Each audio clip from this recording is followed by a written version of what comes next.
오늘 이 아침에 우리에게 주신 하나님 말씀은 구약성경 에스라 8장입니다. 오늘도 이 말씀을 통해서 하나님께서 우리 모두에게 은혜 주시기를 원합니다.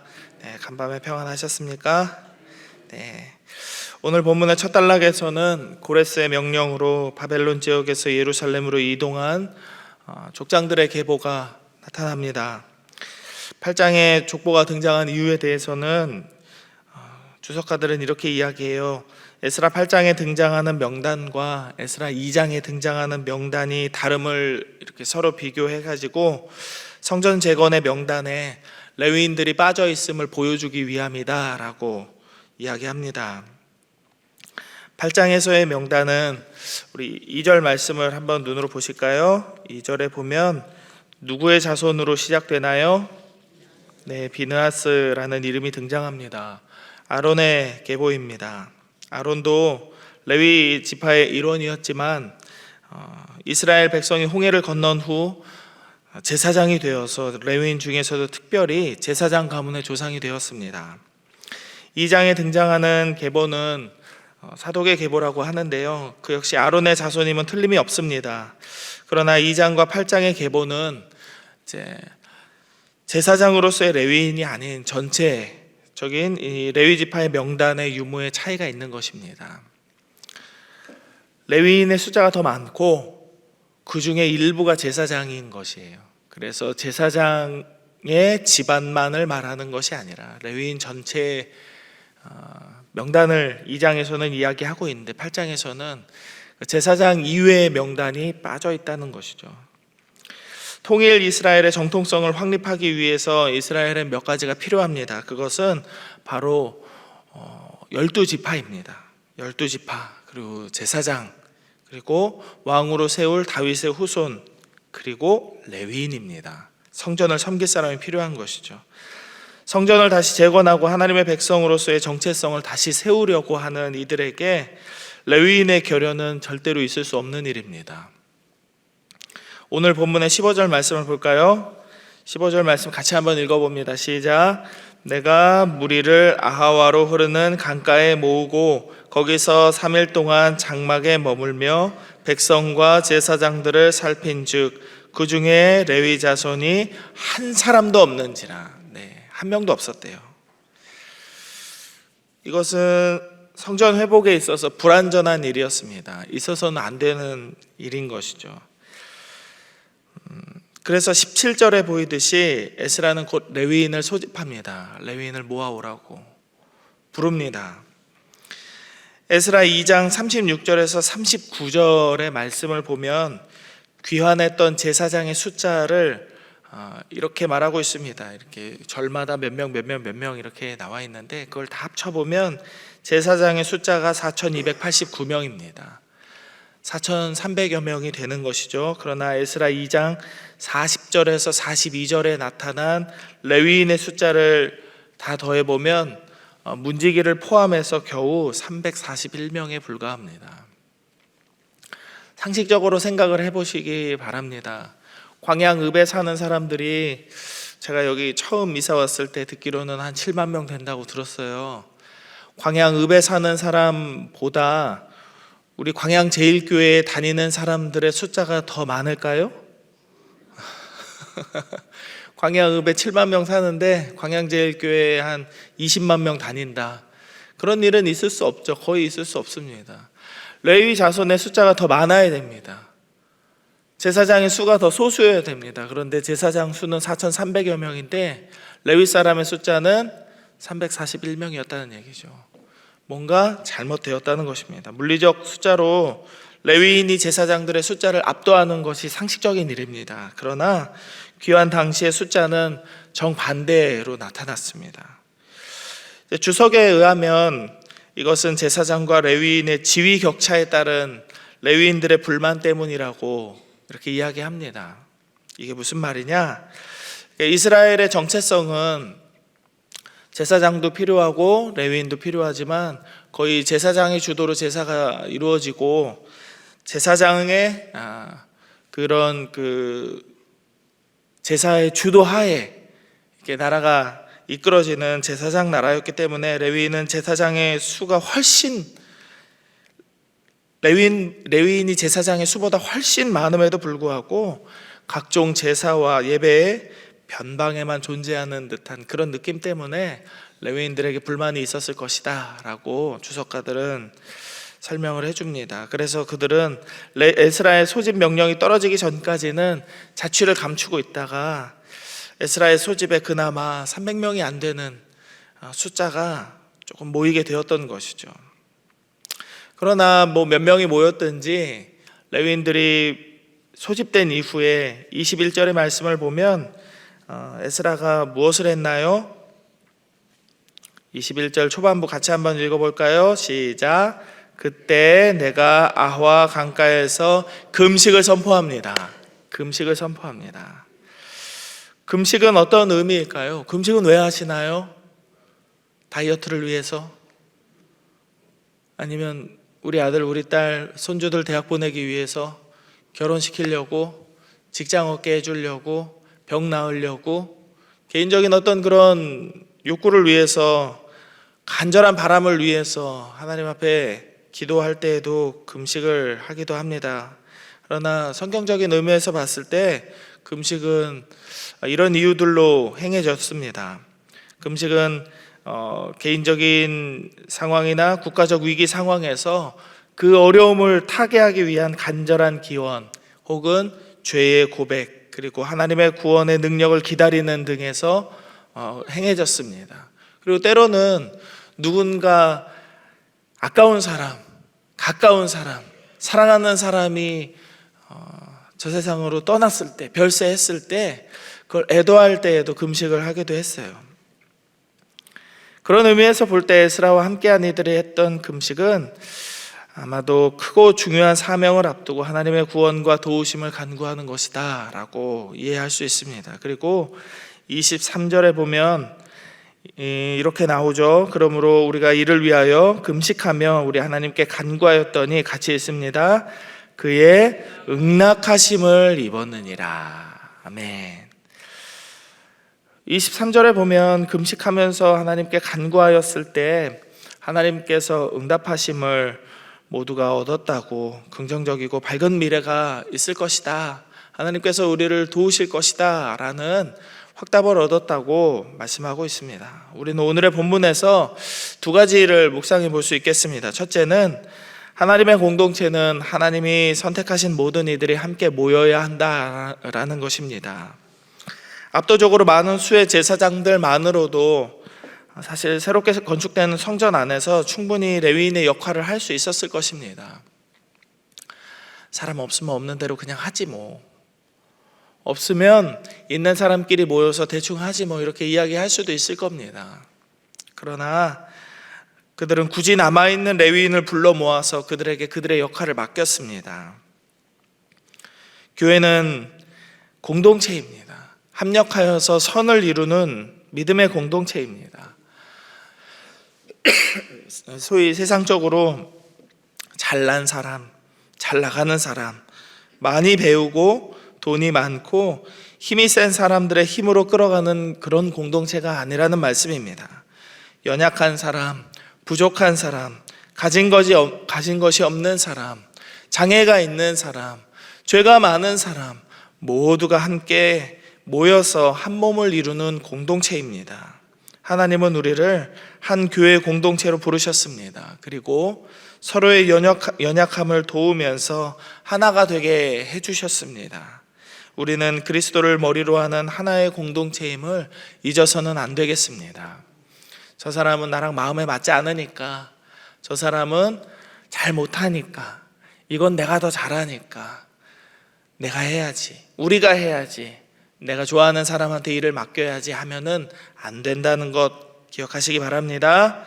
오늘의 본문에서 묵상할 두 번째 내용은 하나님의 사역은 언제나 하나님의 사람들의 거룩함과 정결함에서 시작한다라는 것입니다. 인간적인 생각으로는 어떤 일이든지 가장 효율적이고 능률적으로 일하는 것이 가장 좋은 것입니다. 공사를 앞두고서 이들이 생각해야 될 것은 당연히 최단 기간에 최소한의 비율로, 비용으로, 그리고 아무튼 최적의 조건에서 일을 하는 것이 가장 좋은 건축이라고 생각했을 것입니다. 그러나 에스라와 그의 무리들은 레위인을 소집하고 난 이후에 가장 먼저 금식을 선포하면서 그들 스스로를 정결하게 했습니다. 여러분들도 그러신가요? 큰일을 앞두고 금식하시나요? 요즘 같은 때 금식하면 큰일 나죠. 지금 이렇게 복날에 막 삼계탕도 먹고 맛있는 음식을 먹으면서 몸에 기력을 북돋아도 모자랄 이런 시기인데, 큰일을 앞두고 공사를 해야 되는데 많은 공사 자재들을 옮겨야 하고 그것을 가지고 집을 지어야 하고, 집을 지을 때, 하나님의 성전을 지을 때 혹시라도 일어나게 될 변수들을 위해서 이렇게 보호하는 일도 해야 하는데 금식을 한다. 이것은 믿음이 없는 사람들 눈에 보이기에는 상식적이지 않은 일입니다.